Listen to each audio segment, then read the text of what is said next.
In this edition of Locked On Capitals, your Washington Capitals fall in the shootout by a score of 5-4. Let's talk about that game next on this edition of Locked On Capitals.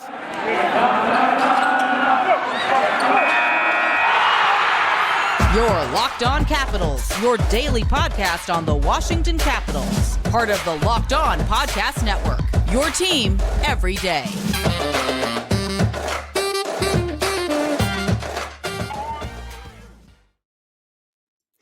Well, hello and welcome into this edition of Locked On Capitals. I'm so glad you decided to join me today. As always, this podcast is free and available on all the major platforms. And I want to thank you for making this your first listen or view of the day. Yes, this podcast is also available in video form, so head on over to YouTube and check it out. And when you're on YouTube, make sure and hit that subscribe button. And if you like the videos, give it a thumbs up. It really helps grow the channel. My name is Dan Holme. You can find me on Twitter. It's at DanCaps218. You can find the show on Twitter. It's at Locked On Caps. Today's episode is brought to you by BetOnline. BetOnline has you covered this season with more props, odds, and lines than ever before. BetOnline, where the game starts. So in this episode, we will talk about how the Capitals started slow. Have we talked about this one before? But this is a different Caps team tonight. They had a resurgence. They had a will to win. John Carlson showed up big. Alex Ovechkin was engaged. It's not all doom and gloom. They are going in the right direction. Ultimately, they did not get the goal that they wanted to, which was picking up a win tonight, but they did pick up a point, which we will settle for because I guess we really have no other choice, but we'll talk about that in the show. And then later we will talk about Alex Ovechkin and Charlie Lindgren playing big. But just to get it going here, your Caps do fall. And it was a tough one by a score of 5-4. They did make it to the shootout, like we talked about. And the real kind of tough part of the game is it seems like they should have won the game because, they were down 3-0, and then they stormed back and they tied it. And then we thought, that the Capitals picked up the win, but then there was that high sticking thing out there, and it was frustrating to say the least. And the funny thing is the way the Capitals were carrying on, you would have swore they won the Stanley Cup. They were all jumping on each other, and it was just this raucous, great moment. I do appreciate that. I do like the fact that they are engaged and that they care about what's going on. But, the thing that I'm going to say about this game is I know that they picked up a loss, and that's not a good thing. They picked up a point because it went to overtime and then eventually the shootout, but there was a resilience on this Capitals team that has been absent in the last couple of games. So, if you're going to use that as a building block, I'm going to use that as a positive building block and say, build on that will to win, that will to fight, and to just make a comeback, even though you're down, because historically the Capitals are not very good when they play from behind. Most teams aren't really that great when they play from behind, but the Capitals in particular are not great statistically if they start the game from behind. So for the Caps to be engaged, even though they were down by 3-0, to turn it around and make it a close game and darn near win the game, kind of hats off to that team. Anyone that's going to look at how they played tonight and criticize it, you're really kind of picking at things. Ultimately, I know that they didn't get the end result, but you have to give credit where credit's due. That they were able to find a way to refocus and tie the game and then almost eventually win the game. So, I mean, if you can look at that and just kind of take the positives from that, that's half the thing. I guess ultimately they should have not let the Blues jump out to such a large lead. But, again, these are baby steps for this Caps team. They have struggled so much the last few games. So for them to even come out and be engaged was just a really bright spot for me. Taking a look at this Caps team, they are going to have a tall task as they take on the reigning Stanley Cup winning Colorado Avalanche. So that is going to be a formidable opponent they take on Saturday night. But if they can take, again, what they learned tonight and kind of move that over into the next game, that would be huge. The biggest thing for me tonight, of course, is Alex Ovechkin getting more goals. He's continuing to score more and more goals, and he is slowly kind of catching up to um, eventually Gordie Howe and then Wayne Gretzky. So it was just a really special night. Washington maintained a slight 9-7 lead in shots on goal after the first period and pushed the tempo further in the second. The Capitals dominated time of possession and outshot the Blues 18-9 in the period, but it looked like the ongoing struggles to finish play might continue with the clock showed 5 minutes left without a goal for the road team, writes NBC Sports Washington. Ovechkin finally broke through, receiving a pass from center Dylan Strome with a whole lot of real estate right in front of the Blues goaltender Thomas Greiss. Less than 2.5 minutes later, Carlson made up some early miscues by scoring on a shorthanded breakaway to make it 3-2. While the momentum would be short-lived with the Blue center Brian O'Reilly scoring on an ensuing possession. Carlson scored another one late in the third period on a power play to pull the Capitals back to within one.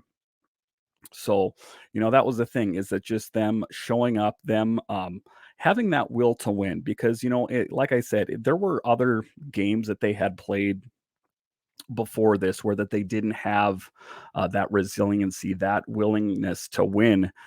So for the Caps to be able to do that, and for Alex Ovechkin to get number 789, just a really special moment. He's now 12 away from tying Gordie Howe for second on the all-time goal scoring list.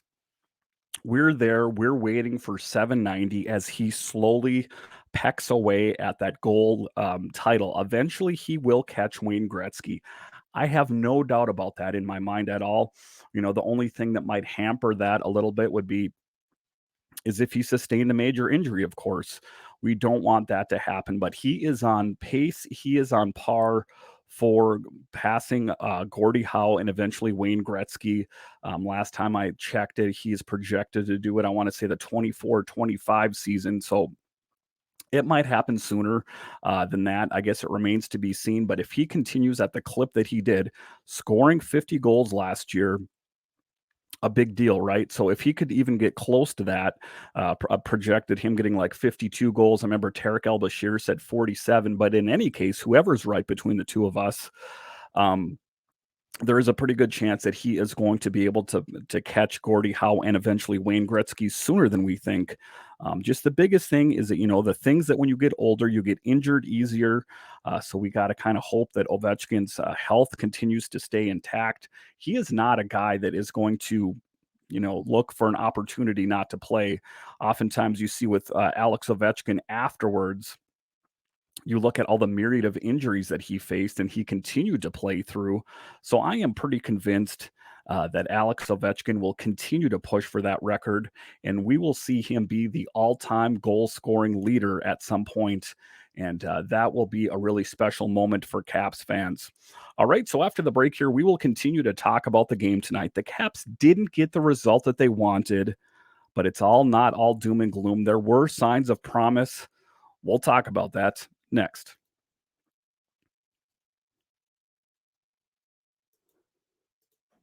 BetOnline.net is your number one source for sports betting info, stats, news, and analysis.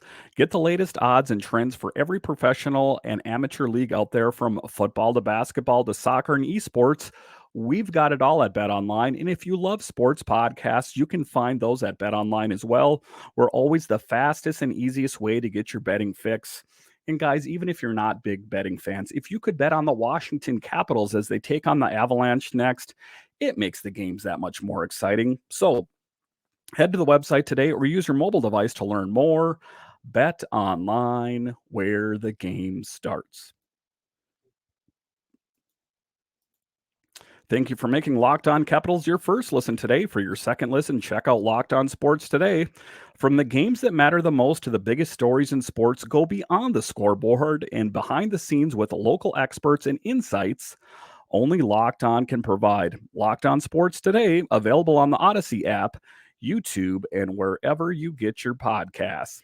All right, welcome back into this edition of Locked On Capitals, where it's your team every day. In this episode, we are talking about your Washington Capitals.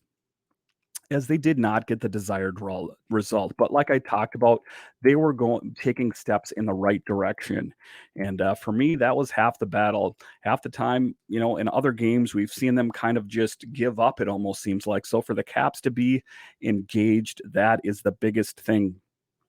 The Washington Capitals didn't get off to the right foot in this game to kick out things off versus the Blues, and things didn't look good with Washington trailing 3-0 after the first 20 minutes, writes Washington Hockey Now. However, Alex Ovechkin and Capitals didn't give up. Another bad start put Washington down by a good amount. Ovechkin, John Carlson, and more powered a furious rally to generate at least a point. Things came down to skills competition, though, and despite a great dominant performance through regulation and overtime, the Capitals fell 5-4 to the Blues in the shootout. It was an entertaining shootout as always, as Evgeny Kuznetsov, his patented move where he comes in very slow and goes back and forth, back and forth, back and forth, back and forth, and then shoots it. He does that with great success, and he had that success again tonight. Evgeny Kuznetsov, by far the best shootout guy on the team. I guess I would say that TJ Oshie would probably be my number 2, but he's not in the lineup right now. But just always Evgeny Kuznetsov showing up and playing really big and continuing to do big things. I just really, it was one of the games, I talked about it in the first segment where finally they're going to break through. Finally, they're going to get this big win. And, it darn near seemed like it happened at the end of the game, but that stupid high stick, what are you going to do at the end of the day? Those things happen, and the refs are out there to make those decisions. For the third straight game, it took less than 6 minutes for the opposition to get on the board. John Carlson couldn't get his stick on a loose puck in the neutral zone and turned it over to Jordan Kyrou, who went on an odd man rush with Braden Shen the other way. Shen picked up a nice pass from Kyrou and fired it past Charlie Lindgren to make it 1-0 after 4:56 in the 4:56. St. Louis would add more to make it 3-0 going into the second. Despite the deficit, the Capitals got things going toward the end of the frame as they ended up outshooting St. Louis 9-7 to close out that opening frame. It is set the stage for a rally. That was my big thing on the game, is the Capitals were out shooting this team the entire game, but they still fell up short. I guess what you would say is they should have got more quality shots out there, but that is, again, a good progress, is that they are getting those shots on net. It seems that oftentimes they don't get enough, and then that's the first thing that people like to point to. You're not going to win a hockey game if you're not getting shots on net. So that's half the battle. So for the Capitals to finally get in there and start peppering Greiss with as many shots as possible, it greatly increases your chance, and it was enough. I mean, ultimately, it was enough for them to tie the game, and if it wasn't for that high stick, they would have won that game. So, it is an interesting thing, to watch and to see how things shaked out. But, again, I'm just taking the positive away from it, that they did have that resiliency to fire back and to try to make a big comeback, and they were successful almost. Shortly after the grade 8 struck, John Carlson got his second goal in as many games, rocketing home a shorthanded goal after going on a 2-on-1 with Nick Dowd on the PK. It marked his 10th point in 13 games. Carlson, playing in his 900th NHL game on Thursday, had brought DC within one. Ryan O'Reilly scored what appeared to be at first, but deflating highlight reel goal just 26 seconds later on a nifty backhand to make it 4-2 going into the third. The rally would continue in the final frame, though, as the goal didn't stop them from coming back. And with goalie pulled on the third power play opportunity of the game, Carlson rocketed home a one-timer for his second of the game and his fifth of the season. Strome picked up a second helper of the game, with Ovechkin also assisting. The net was empty for that, so that Washington could operate 6-on-4. They ended up 0 for 22 on the man advantage over the last 5 games. So what is my biggest thing that I notice is how much better the Capitals play with John Carlson in the lineup. And it's apparent to everyone. And if it isn't apparent, you should really see how well he plays. He plays great defense, but he also has that great goal scoring touch, of course. as we see that he scored 2 goals tonight, 2 points, and 5 shots on goal. The other one that was getting a lot of shots on net was Alex Ovechkin, 9 shots on goal. Evgeny Kuznetsov, 6. The sad thing, I guess you could say about Evgeny Kuznetsov is he's not finding the back of the net, but it's not for lack of trying. He is trying his darndest to keep getting more goals. I mean, he's been a bit snake bitten this year, but just taking a look at the stats in front of me here, if you're getting 6 shots on goal, again, that's half the battle. Eric Gustafsson had 7, Garnet Hathaway 5. So they are kind of trending in a right direction. And Charlie Lindgren, again, big, saving 20 of 24. So, it was a big night for Charlie Lindgren as well because he was playing his former team. It's a bit unfortunate that he wasn't able to get the win, but, Charlie Lindgren is really kind of showing his value on this team. Don't call him a backup goalie. God forbid something happened to Darcy Kemper. I would feel confident with Charlie Lindgren being the number 1 on the team. I don't want anything negative to happen to Darcy Kemper, of course, but I would feel confident in Charlie Lindgren being the number 1 netminder on this team based on what I've seen him play. I know that he has a bit inflated numbers, but he doesn't play as much for one, but he also has played through some pretty tough games and some tough opposition. So we can't really gauge that 100%. But just from what I've seen, my take on Charlie Lindgren is, God forbid something happened to Darcy, it's a good thing they have someone like Charlie Lindgren in-house that could really save the day. All right, so after the break here, we will continue to talk about the play tonight. What are some of the things that they can build on? What are some of the things that they can work on? And we talk about this Capitals team as they prepare to play the Avalanche. We'll talk about that next. All right, welcome back into this edition of Locked On Capitals, where it's your team every day. In this episode, we are talking about the Caps, who got close. They got this close. It was a nail biter. If you're a fan of action movies and you want to know what's going to happen next, or a suspense movie, you would have loved the game tonight because it was one of those moments where you're sitting on the edge of your chair and you're like, yes, this is going to happen. This is going to happen. They stormed back from being down 3-0 to tie it and end up losing in the shootout. That's resilience. That's this Capitals team. That's what I'm positive about going forward. And I know people are going to say, Dan, what are you talking about? They lost the game. For one, they picked up a point. Number 2, I hear what you're saying. And number 3, it was building blocks. That was, if you would have told me that happened, a few weeks ago, I would have said the Capitals folded and they lost the game, but not tonight. They showed that resiliency. They showed that tenacity that they're not going to go down without a fight. And that Capitals team did give that Blues team a big fight. There's things that they could have worked on. It should have never been 3-0, right? Of course. But, every game is not going to be perfect. The Capitals are not a perfect team, but it's taking things and building on it. One of the things that Peter Laviolette did is he kind of mixed the lineups throughout the game. He saw what was working, he saw what wasn't working, and he kind of modified it throughout the game. They had Protas on the top line to start the game, but then they kind of mix things up a little bit there. And that's one of the things that you kind of have to do, is to see what's working and to kind of make changes on the fly. So if a lot of other coaches out there, they would have just gone, well, this is my lineup and I'm going to go with it.